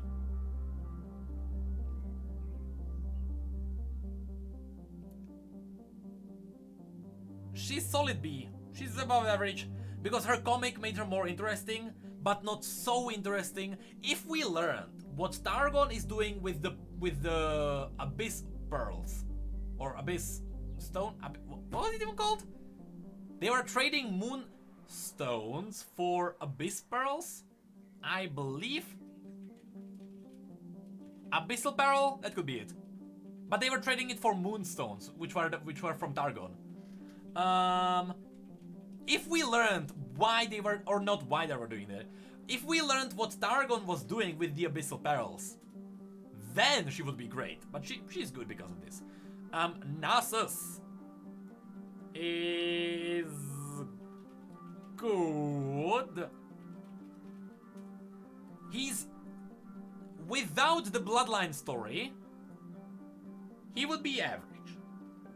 Now with the Bloodline story, I don't know if he's great. Because he has his bio, he has a really, damn it. I almost feel like, yes, Nasus' story is good. I don't think it's great because he's missing one piece in his story. He is missing explanation what he did during the beginning of the Darkin Wars. Because Nasus was always the wisest of them. But when Azir died, we don't know what Nasus did. And that is a crucial part, because Nasus, by the God Warriors, who would become the Darkin, Nasus was always seen as the wisest of them all. But we don't know why, we don't know how. There is a massive gap in his story. I think that, you know, he's missing that. So I'm putting him at B. Alright, then we have Nautilus.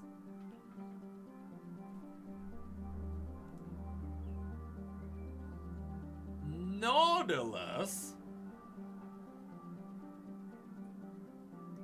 has a mess of a story.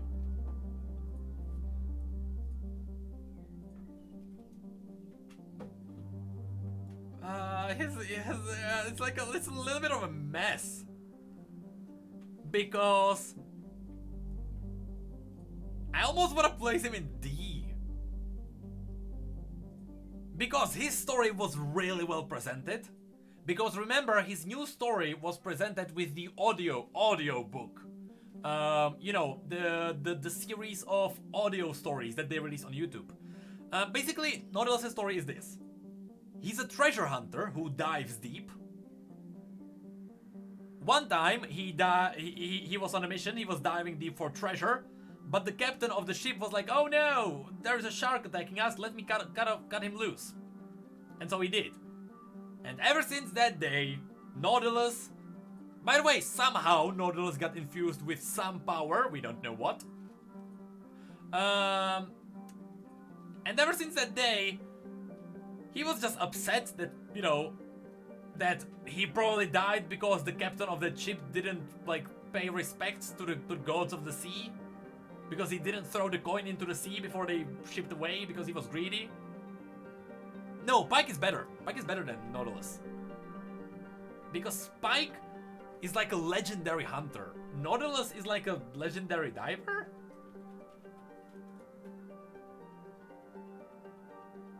I don't know. I feel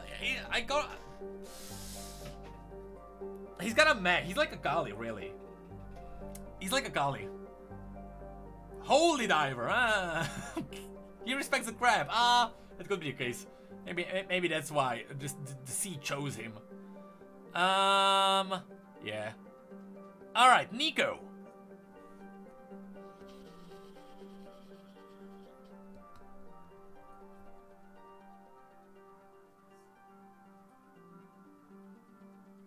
Nico had a really good short story, which puts her above average for a starting point. See, because alright, Nico is what Glad was not. Nico spawned a new category on the rule for 34. Which Glad didn't. No, that's not what I meant to say.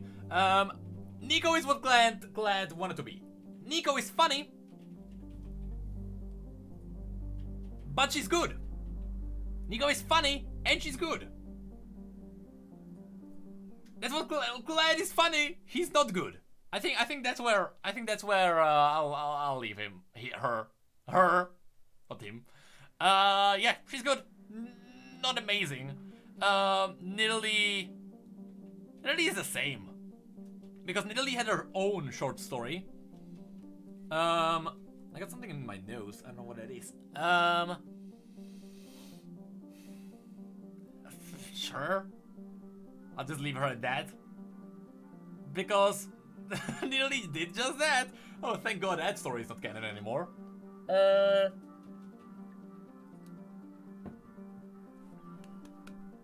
Their story was decent. There was like the lizard Vastaya who was caught, and you know, yeah, she's fine. Nocturne.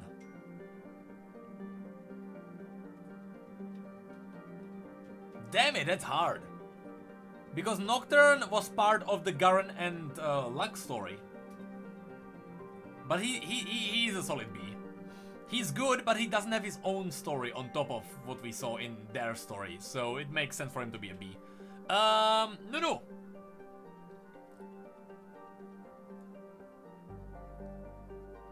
Nunu is same as Nico, kinda.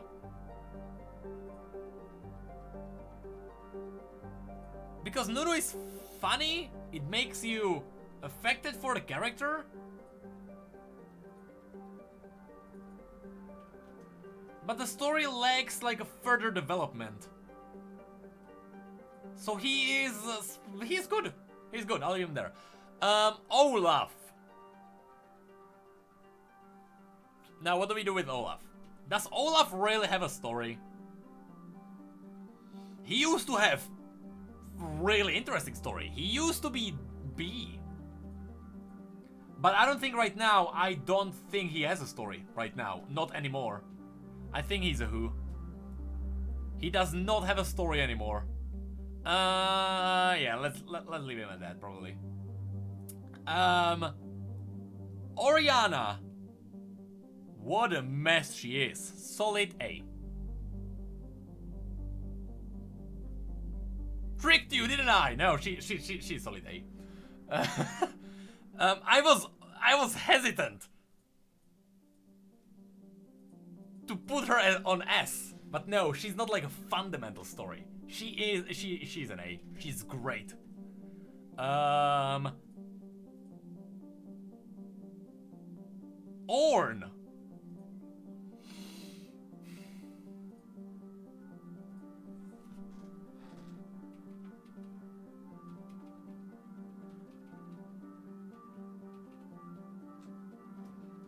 I don't... yeah. Ornn is definitely an A. I am not sure if we should bump him up to S. By the way, the reason why Jhin isn't an S is because Jin's story is all over the place and Jhin is missing that one thing that would kinda bring his character all together. Jhin is really good, but his story is cut into too many pieces and it's just, you know, too spread around. Ornn is really good. Like really, really, really good. He's really deep character as well. He's not S, Because he has too many mysteries in him, probably.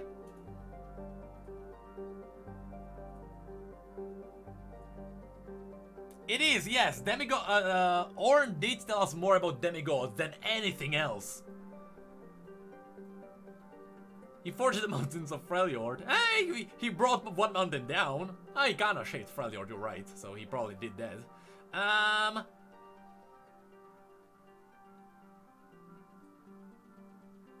God damn it! God damn it! I don't know. I don't know if I could put him an S. Because if someone goes to me, you know what? You know why he can't be an S? Because S is reserved for stories that you have to read. And if someone went to me, I would tell them, yes, you need to read Brand. Yes, you need to read Camille. You don't have to read Ornn. He would be an S minus. He's right there on the edge. But he's not a must-read, like, no matter what. He's not a fundamental story. He's, you know, he's really close. You need to read Mundo. Oh, get out of here.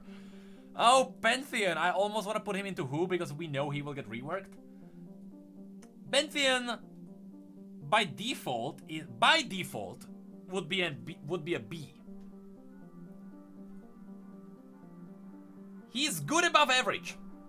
He's above average. For the beginning. Could he be an A? Because Pantheon was on the same level as Aurelion Sol. Actually, if I'll have a look at Aurelion Sol and Pantheon. No, Aurelion Sol is better. He has more depth. Pantheon. Yeah, B is fine. B is fine. Because Pantheon used to be one of my favorites. When they first started updating Runeterra, Pantheon was amazing. He was brilliant. Now that I remember, now that you think back to what Pantheon did, remember, Pantheon is the one who enslaved Aurelion. He is the one who holds Aurelion on leash. Or it. Because every time every time Pantheon dies, he is replaced by another. By the way, oh my god, if Rad is listening, please, as a story development, please make Pantheon die so that the reworked Pantheon is a different Pantheon. Please, we need that.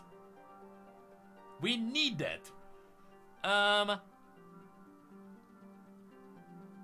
Okay, let's keep him B. Let's keep him B because he's a little bit older. Because he's a little bit older. And he's not like fleshed out as all the other stories. Poppy! Poppy has a good base story with like Orlon.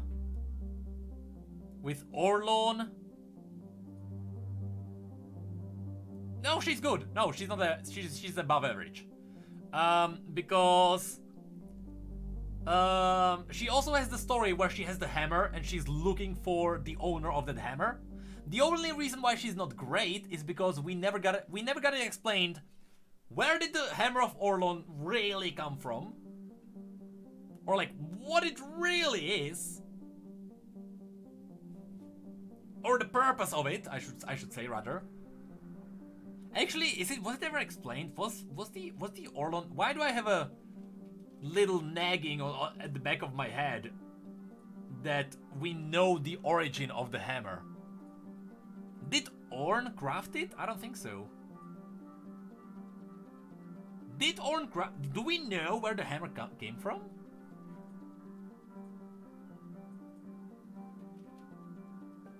I don't think so. No, she didn't build it. She got it from Orlon himself.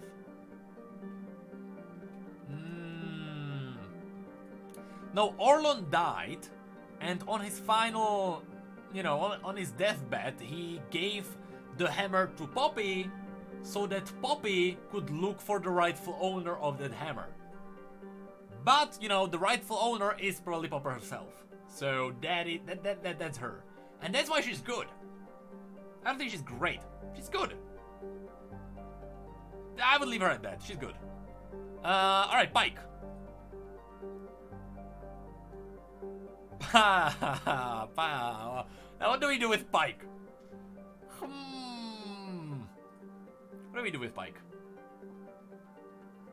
Pike is a B, is where I thought we could put him.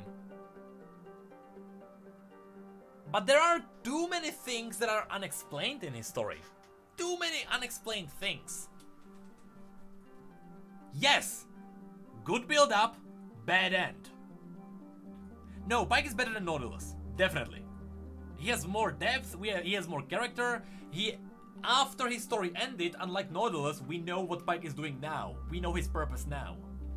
He's mad, but you know, it's a purpose. He has a Sans eye. That's why we should be put him on S rank. No. No, I'll keep him B probably. I'll keep him B. Oh, he has more depth. Oh, I get it, you bumholes. I will almost make him average though. I feel uneasy leaving him in B because again, remember, C is average.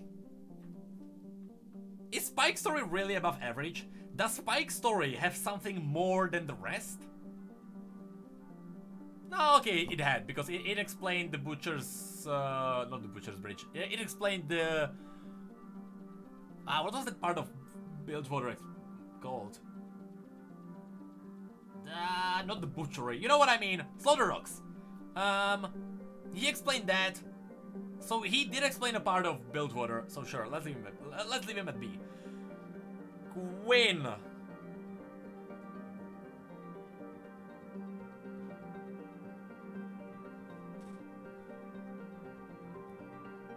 Quinn is so meh. Yeah, right, forgot about her. That's right. Quinn is...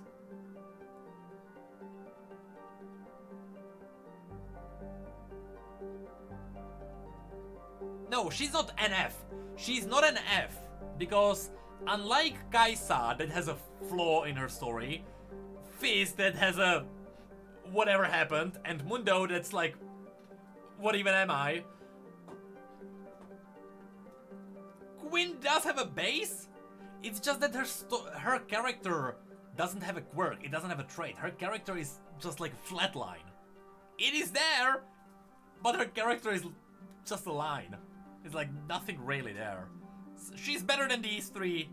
I'll keep her there. Rakan, and you know, probably together with Xayah, because their story is together. Rakan and Xayah. I almost want to put them as great.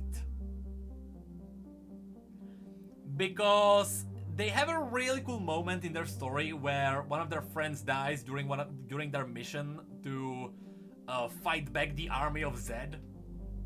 And they have like a bonding story there.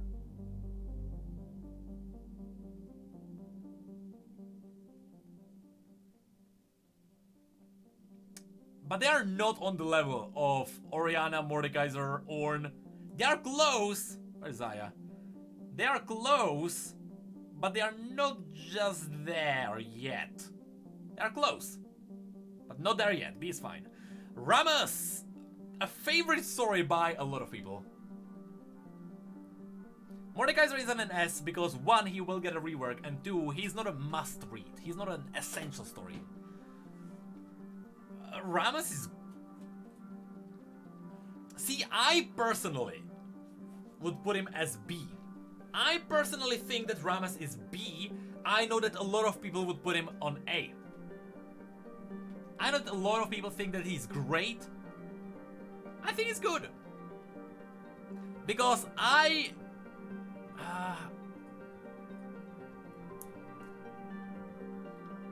see the lag, because Rammus was now turned into an interesting character. Riot didn't do anything with that character. We need another champion to be affected by the words of Rammus. We need that to happen. We need Rammus to actually change one of the other champions that we already have. When that happens, he'll be great. Right now, he's just a semi-demigod kind of armadillo that has a good story. not a great one. His short story is literally him running after void beetles so that he could eat them. That is literally his short story. He's running after beetles and insects so he can eat them. Now, he's clearly okay. Rek'Sai.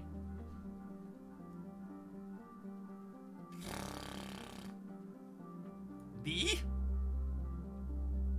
Is she average? An average champion has a story. Rek'Sai was just like put into the world. She was like, you know, there she is in the world. Whatever she is, I don't know. People know she's there. I feel confident with D. Renekton has a good story arc. Where is Nasus actually? Is he in B? I can't see him even. He is there. I would put him on the same one. They're close, they're close. Nasus is a little bit better than Renekton because he has more history, but yeah, they're pretty much the same. Rengar has one flaw in his story. He has one flaw in his story that doesn't quite make sense.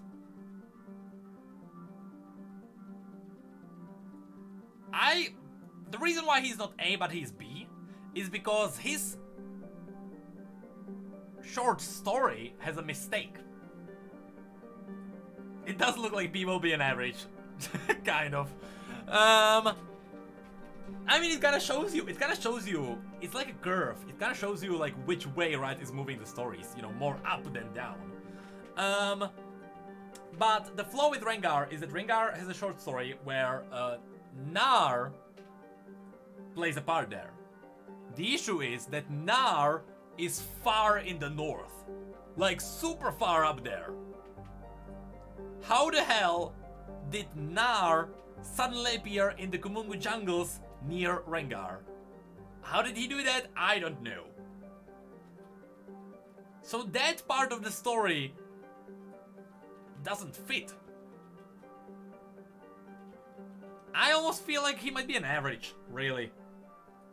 Because there is no... There's a really... The only clever thing in Rengar's story... The only clever thing is in Rengar's story is that the reveal when the master of their clan, of, you know, the lion... What are they called? Not Khajiit. Kilash? Did I remember that right? The Kilash tribe? There was a really cool twist when the master of the Kilash tribe, it was revealed that he's too old to hunt. And that was a really clever twist there.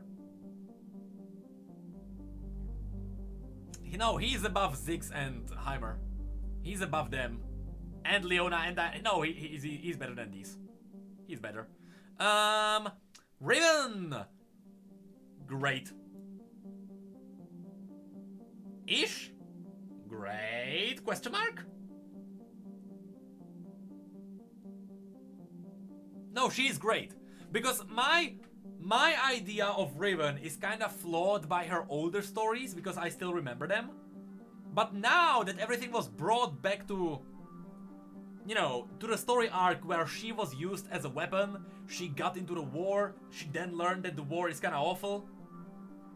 Yeah, I feel like she's... And Yasuo has to be right next to her. Yasuo is better than Riven. Yasuo is better than Riven because Yasuo... Oh my god. Yasuo has a story with Talia. And that was a super good story. The one with Talia was super awesome. I have to put... Where's Talia? Talia has to automatically go up there. Talia is a great character because of Yasuo. Those two together make amazing story. Those two together also make amazing story. Which means that Yasuo in the middle is way better than everyone else here, but he's not an S1. He's not essential. But he's really good. Rumble. We don't know who that is. We don't know who Rumble is. Ooh, Rise. He's not essential. I don't know. No, he is. No, I'm lying. I'm lying. He has to be an S. He is an S. Because I forgot. I forgot his cinematic.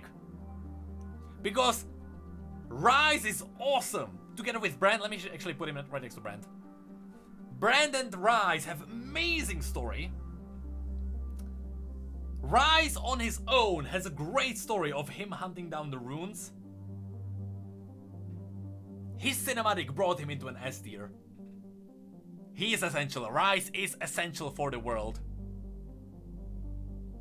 Yes, Rise has to be an S. He has to be. He's more important than Aurelion. And that is something. Alright, Sejuani. Sejuani, where is Ashe? Is Ashe B? Alright, if Ashe is B, I feel like Sejuani might be better. But not better than the rest. Let me plump her next to her. Sejuani is good. Not better than the rest. No, she's not as good as someone like Master Yi. No, she's B. She's solid B. Should we put Ashe? Should we like backtrack and put Ashe on to C? No. They're both fine. They're both fine. Because both of them have a history with like the three sisters, so they are above average. Shaco! Wait, does Shaco have a story? He has a story because we know he's a marionette. An enchanted marionette. It is in the client. If I open up the client, I think they even put it in the client. Hold on. Where is Shaco? And it should be on the universe as well. It should be there. Crafted long ago, yes. It's a crafted marionette.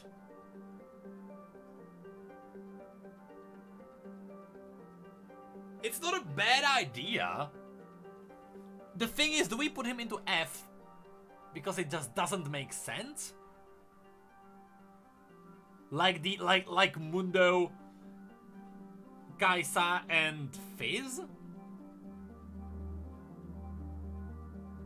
Because we don't know if he makes sense. Yeah, who would be better? Who would be better? Because we simply don't have a lot of info on him. We simply don't have too much info on him. Shen. See, I remember the older Shen that is still canon as far as I know. Shen would be probably... I don't know. Would he be next to Jin? Because Shen is... No, wait! Shen has to be... You guys are forgetting! Hold on. There is a reason why we might put him into an A. And that's because he has the entire story arc where he's on the detective mission with Zed. Right? And they are traveling with Master Kusho around Ionia.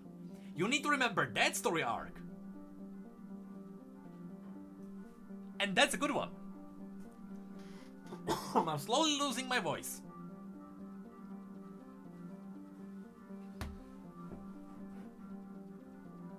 He and Zed are trying to catch Jin. Hold on, let me bring up Zed next to him because Shen and Zed.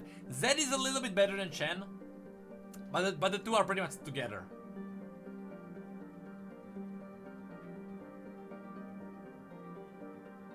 Yeah, I think Zed is A, but Shen is B.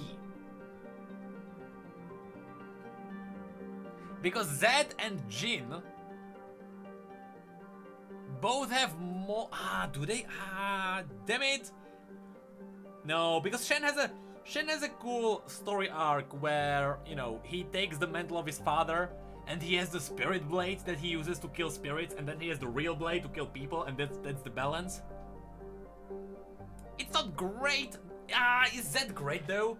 Is Zed as good as Jin? I don't think so, because Zed is missing one thing. Zed is missing one thing. Zed is missing a reason for his character to turn into an evil one. He always saw Shen as like the better, you know, like Naruto style. Zed always saw Shen as the Sasuke of their school, right? And he saw him as like the, you know, the better one, and Zed always Naruto style wanted to be, you know, the best. But it's missing a part where we would see Zed's character turn into not evil one, but going against his master. Simply because his conversation with his master is a massive mystery. That's a reason alone for him not to be a great, but a good one. But a good one. I'll leave it as that. I'll leave it as that. That was 100% justified. See, we didn't know. Oh, I see. I mean, no, Camille, as an explanation, I will explain the 3 S tiers after we're done with. Okay, we technically got only 2 minutes of the stream, so let's go a little bit faster. Shyvana.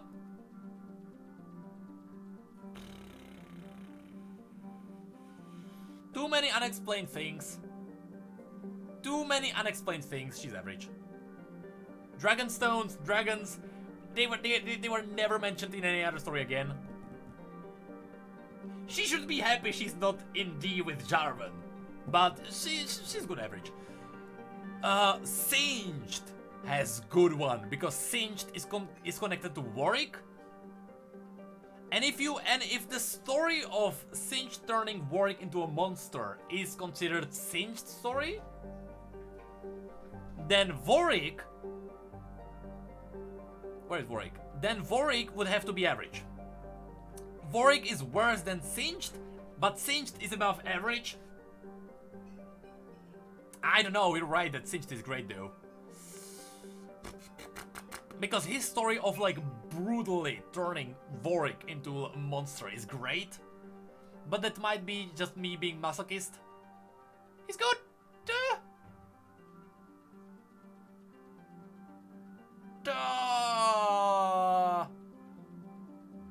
Oh, damn it, I don't know.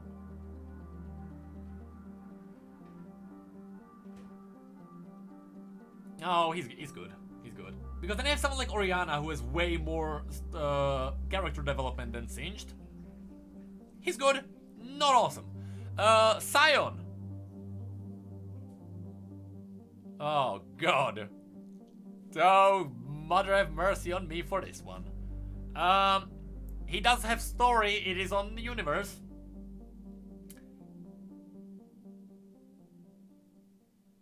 It's totally a meh story though, it is below average. An average character has a story. The only thing we know about Sion, he wears Jarvan's crown, Jarvan II's crown as his jaw. And he was resurrected by the Black Rose, which is totally a different thing now. He's not a who, but he's bad. Is he an F?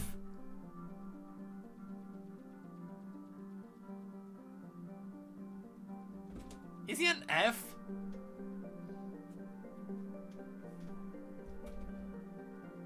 I don't know.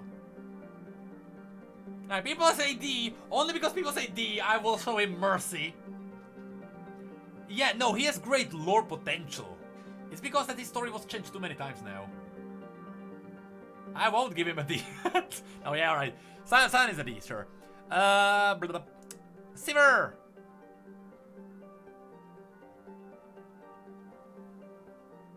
Has a misused story. Sivir has a really good potential, but they never did anything with it. No, she's good. As in, like, no, she's not good as in good. When we learned that Sivir is the bloodline, you know, is the blood of Azir, that was cool. But her story is too chaotic. It is too chaotic. It's average. Skarner. Average. The Brackern, the most of the Brackern story is in Camille. That's why, you know, one of the reasons why Camille is an S. But Skarner himself, no, not average. Sona.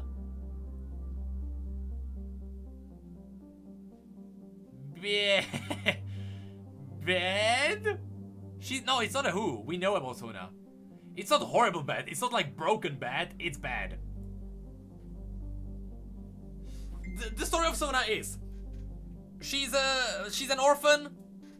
She's an Ionian orphan who ended up in Demacia, I believe. It was in Demacia. And she learned how to, she was mute, so she learned how to play an instrument and infuse it with magic so she could control people. That's what she does. So it's not fundamentally broken. It's not a broken story. It's just bad, so D. Soraka is good, if not great. Because Soraka taught us what Celestials are doing. The story of Soraka opened up new windows into the explanation of Runeterra.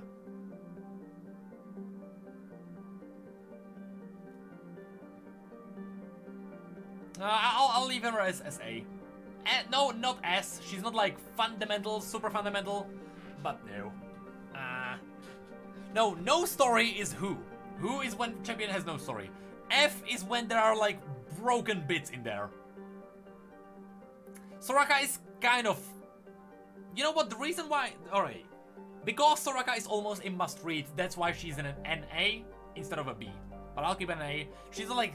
She's not like super polished, super cool story. Swain.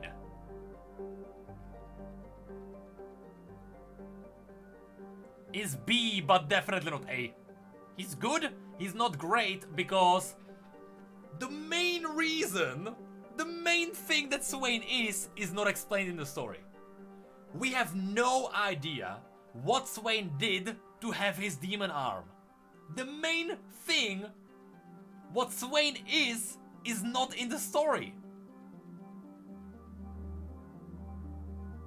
We have no idea what Swain did to have his arm. And his arm is like half of the thing he is. And when he turns into the demon, we don't know why. We don't know what he did. We don't know what he did. The story says that he did like a Faustus kind of like deal where he like outsmarted the demon. We don't know how. We don't know what he did. We don't know what power this demon gave him. He can't be great. He's good. He can't be above that. Silas. Great. Easy peasy. No doubt. He's great. Done. No argument.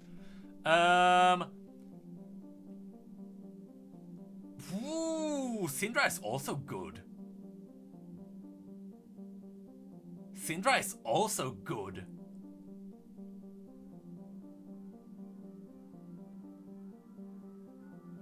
Because Syndra has a story. Yeah, good is B, you're right. She's not great. She has a really awesome story where the Vastaya try to like rescue her, right? Or kill her, actually. That's a really cool storyline. But yeah, good is one. Is a good one. Tahm Kench, quickly. We are 5 minutes over. Tahm Kench, totally average. Totally like meh. He's there, totally average. Talon, holy crap, what the heck even are you? Bad. Talon bad. Tahm Kench semi fine. Talon bad. Talon, no, he's not a who.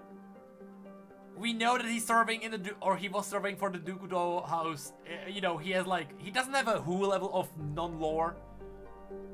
He's not broken, but he's just bad. Tariq.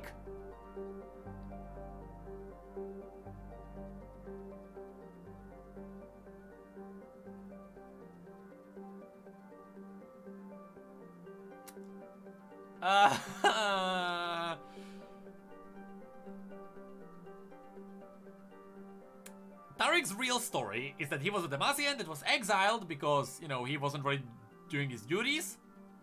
So he had to climb Mount Argon. Is he better than these? Yes, he is. Sure, B. He's better than these. His story makes sense more than the average ones. Timo, we don't know what the heck he is. Hopefully nothing. Thresh. Not great. His character is kind of like a flat line. It's like, it's a good story.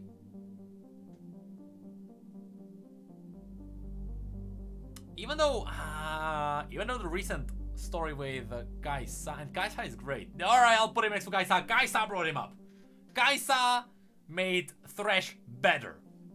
Only because of Kaisa, though. Also, Shadow and Fortune. Oh, Kalista, not Kaisa. Holy crap, did I say Kaisa? No, she belongs here. Why did I keep saying Kaisa? No.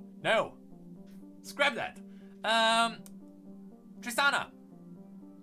No, we don't know. Trundle. Average. He's there. Tryndamere.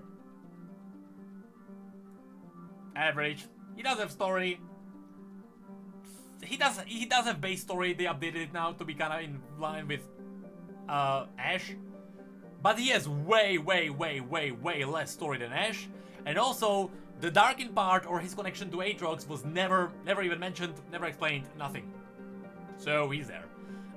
Twitch. His only real story is the logs from the police that tell us like what happens in the sewers, which is kind of bad. He has a story, not an interesting one, so he's below average. Udyr, great, no doubt. Oh no, not an S tier. Great though, super great. Urgot. His story is kind of short though. Good. Urgot's good. I would almost want him as an A.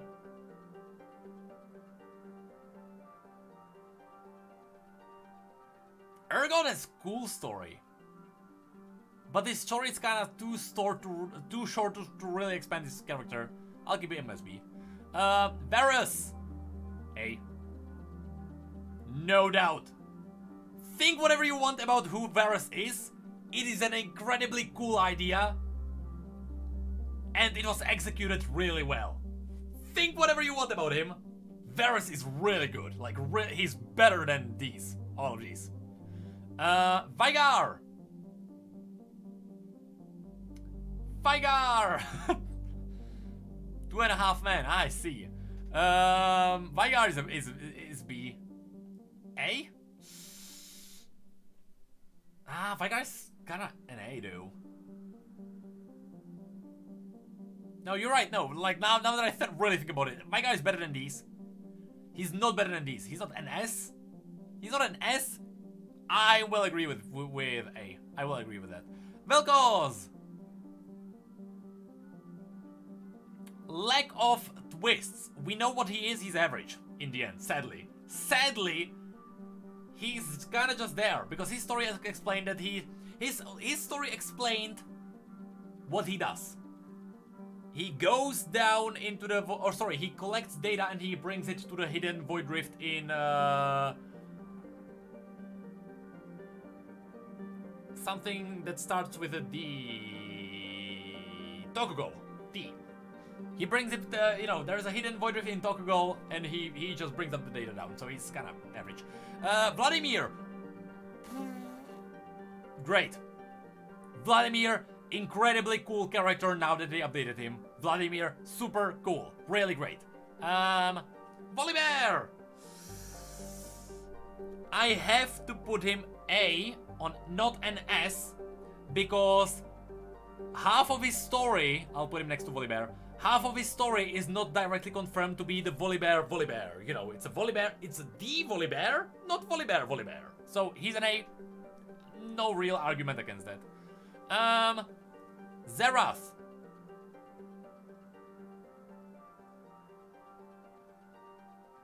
Okay, he has long history, that's why he's better than average. He has long history. He does not have fleshed out story enough to be an A. He is better than Azir. Is he on par with Victor? Varus? You know, Veigar, Mordekaiser? No. But good. Xin. Good. Above average. Really cool plot point. Actually, is it? No, yes, it is. Is it? No. No. Zin is C because his story brought up Jarvan, not himself. Zin himself stayed down there as an average. Commander?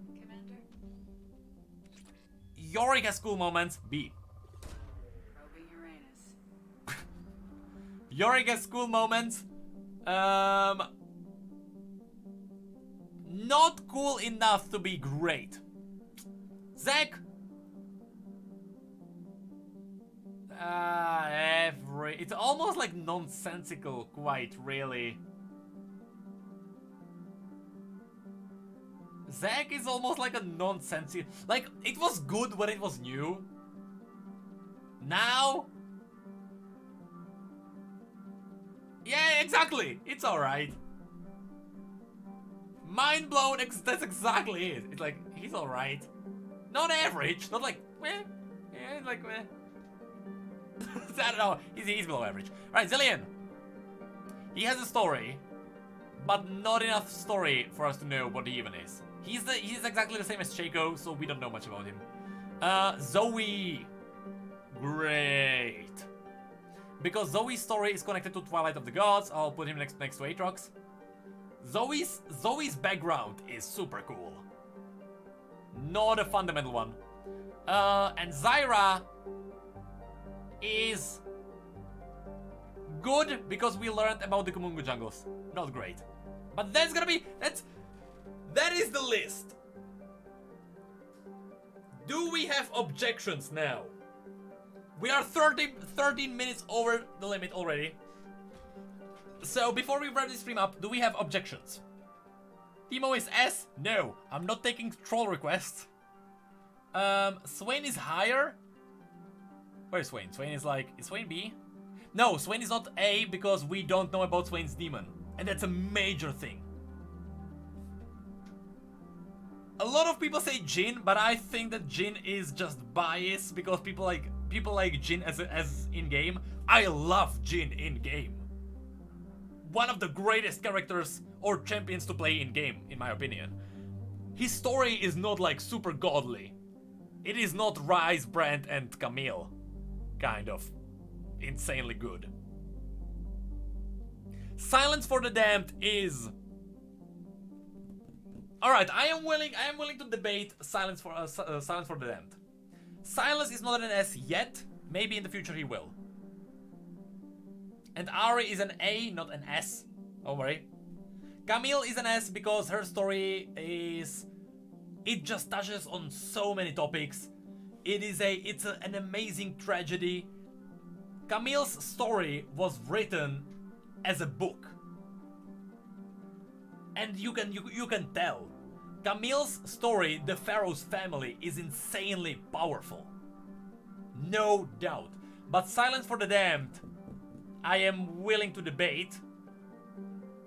But Silence for the Damned is not bringing up Volibear, nor is it bringing up Sejuani. I would only be willing to put up Udyr.